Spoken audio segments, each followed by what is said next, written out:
A Life After April. Chapter 8. This Silence Is Not Mine. Written by Gabriel Ndayishimiye.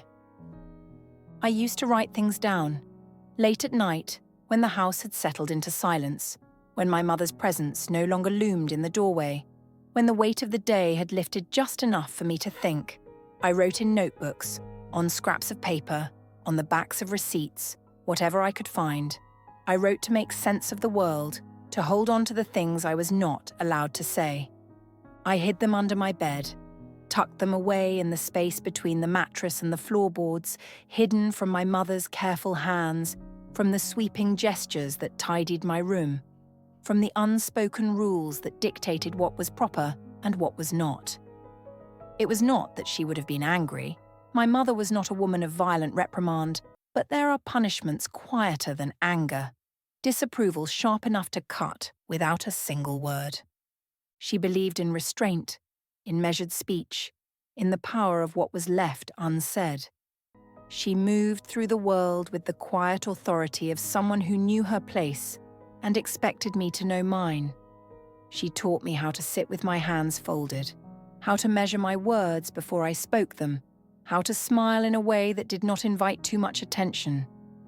And yet, I wrote. The words I put down were reckless things, poems that did not fit inside the life I was meant to have, questions that did not belong in the world we lived in. I wrote about the things I saw but did not understand, about the glances exchanged between men in rooms where decisions were made, about the way my mother's voice changed when speaking to someone who did not share her place in the world. I wrote because I had no other place to put the things I was beginning to notice. Sometimes I would reread what I had written and feel something close to fear. Not of my mother, not of her hands smoothing out linens or adjusting the collar of my dress, but of what I might become if I kept writing, if I kept asking questions. Because I knew that silence was expected of me, that to speak too much, to ask too much, was to challenge the order of things. And yet, the words still came. I always wondered what my mother would have done if she had found them, if she had pulled back the sheets one morning and discovered the pages pressed flat against the floor, if she had smoothed them out with her careful fingers and read what I had hidden from her. Would she have asked me why? Or would she have simply closed the notebook, set it aside, and never spoken of it again?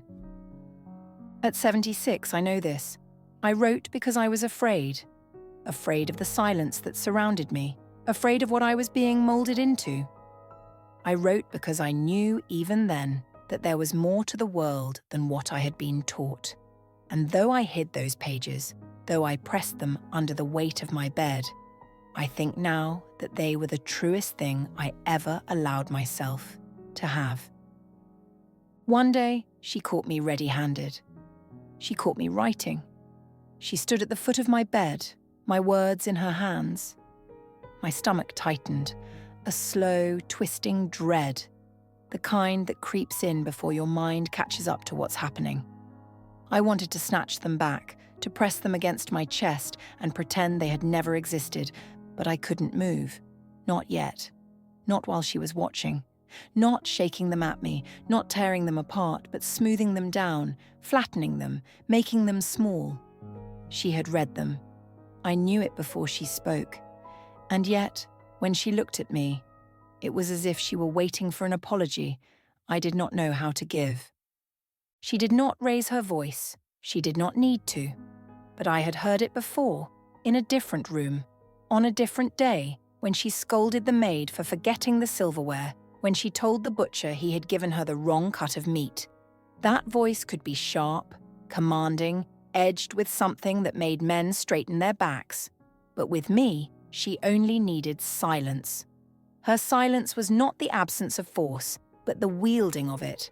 Precise, practiced, the kind of quiet that makes a person small without ever making a sound. Her silence was a verdict, a sentence without the pretense of trial. In her hands were my pages, the ones I had hidden beneath the mattress, the ones filled with my quiet rebellions, my restless questions, my words that should not have existed. I had known, even as I wrote them, that I was inviting trouble. I had known that thoughts like these, about power, about race, about the way a woman learns to swallow herself, were not meant to live in our house, under our roof, beneath my mother's eyes. But I wrote them anyway. "Where did you learn to talk like this?" she asked, her voice smooth, deliberate, a line drawn in the sand. "This isn't how we speak. Not in this house," she asked. For a moment I thought she might ask something else. "Who taught you this? Why do you think this way?" But she didn't. Because this wasn't about learning. This was about unlearning, about erasing. Her voice was even, but there was something beneath it, something careful and controlled, something that said she was not asking for an answer. She was asking for an undoing. She was asking me to take it back, to say it was foolishness, the scribblings of a girl who did not know better. She was asking me to be small again, she asked. Her voice was even, but there was something beneath it, something careful and controlled, something that said she was not asking for an answer. I stared at my hands, empty now, as she held my thoughts between her fingers. I had written in secret, in the quiet hours when the house had settled into the stillness of night, when there was no one to remind me of what I was allowed to say, what I was allowed to feel. I wrote because I did not know another way to make sense of the things I was beginning to understand, how men could laugh at cruelty and call it a joke, how my mother could thank the maid but never ask her name, how the world seemed to hold its breath when certain people walked into a room.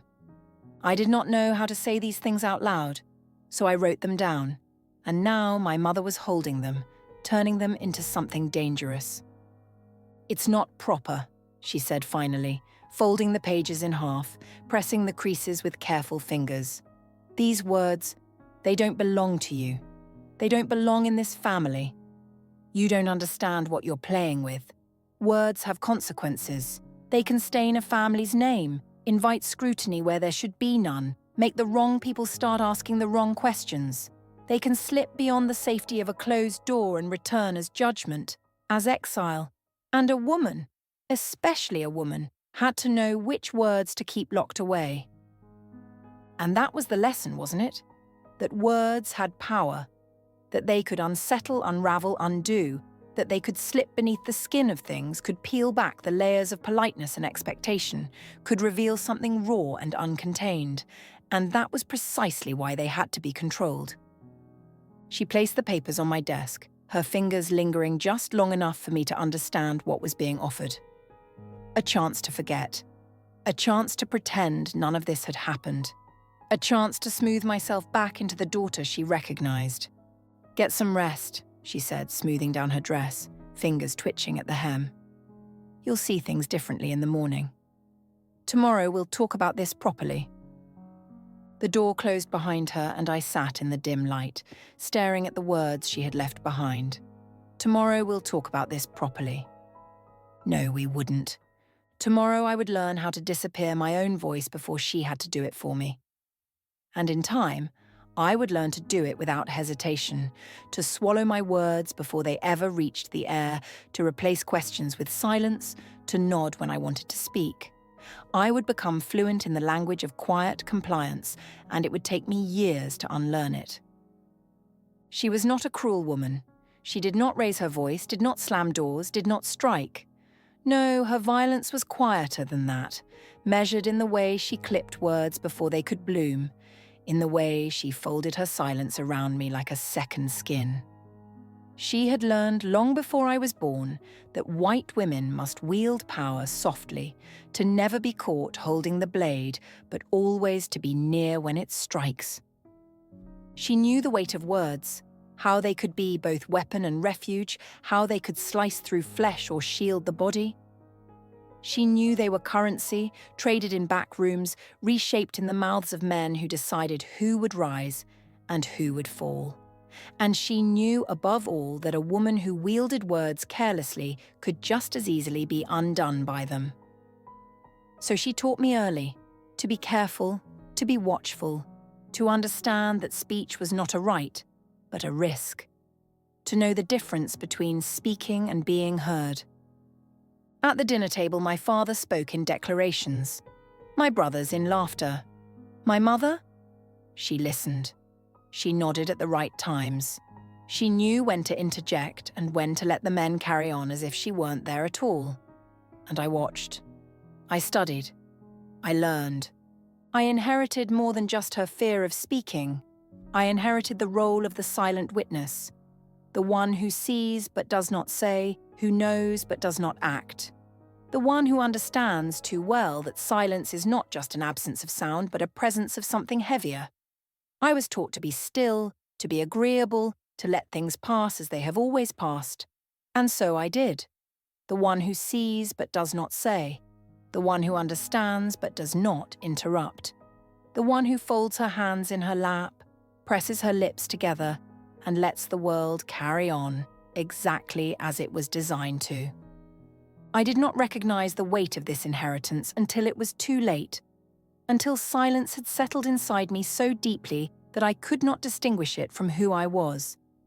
It took years to unlearn what had been taught so effortlessly, to realize that silence is not a virtue, but a choice, and often a dangerous one, because silence is not neutral, it is permission, it is complicity. It does not shield, it does not absolve. It builds brick by brick the very walls it pretends not to see. It does the work of oppression without ever raising a hand. It allows injustice to breathe, to settle, to thrive. Silence is not the absence of guilt, it is its architect. And sometimes it is the sharpest blade of all. That night I sat on the floor, the pages before me like bodies, like something left behind after a battle. They had never looked dangerous before, but now they glared up at me, accusatory, defiant. They were no longer just words. They were a record, a reckoning, a thing that could be used against me if placed in the wrong hands, and I knew whose hands those were. I picked up a page, held it between my fingers, my own words staring back at me, the rawness of them, the weight of something I wasn't supposed to think, let alone write. I had told myself I was only writing to make sense of things, but that was a lie. I was writing because I was refusing, because I was fighting, because something inside me would not be still. I could tear them apart. That would be the easy thing, the quiet thing. I could let my hands do the work of my mother's silence, of the world's discipline. I could destroy them one by one and bury the evidence like a crime I never meant to commit. The pages would fall to pieces, and I would tell myself it had never mattered. I tore the first one down the middle. The sound was sharp, final, a breaking of something fragile but necessary. Then another. Then another. If she heard me, she did not come. She did not need to. The lesson had already been taught. Some things are better left unsaid. Some things are better left undone. But then I stopped. My fingers hovered over the last page, because destruction is easy. Destruction is what they expect. But survival, that is something else entirely. I smoothed the paper between my hands, folded it once, twice. I pressed it into the space beneath the floorboards, where no one would find it. Not today, not tomorrow, but one day, perhaps. Because I understood in that moment that to erase something is to pretend it never existed.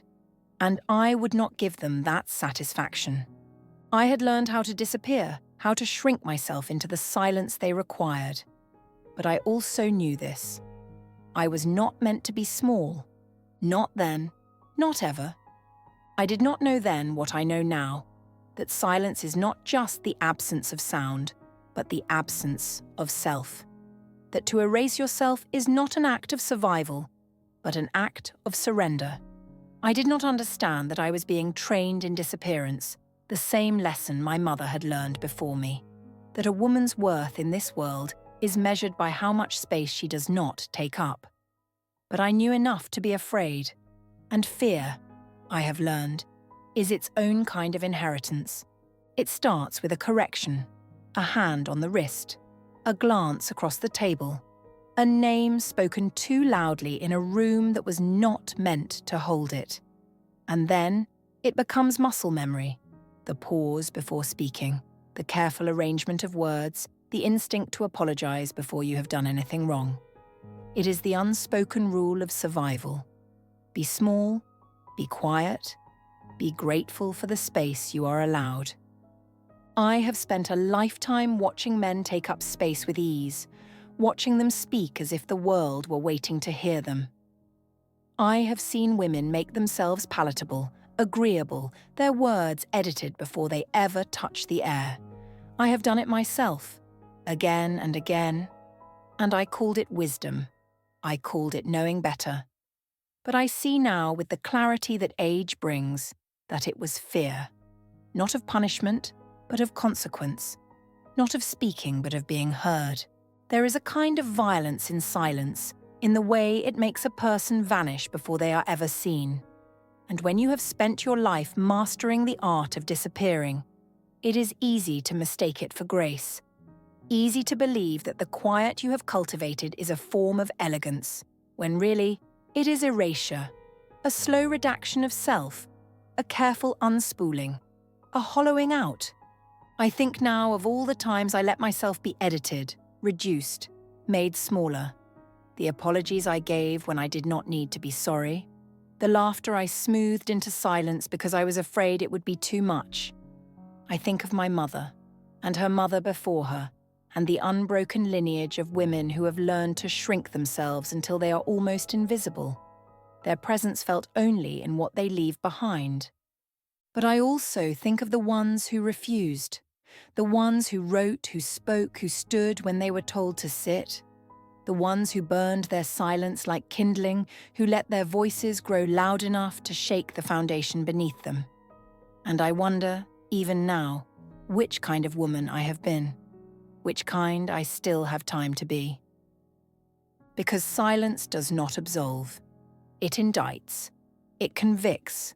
It builds the very walls it pretends not to see. It is not survival. It is complicity. And I have spent too many years stepping aside, but I will not do it now, not anymore, because I see now that silence is the last thing they expect you to break. And breaking it, breaking everything, is the only thing left to do.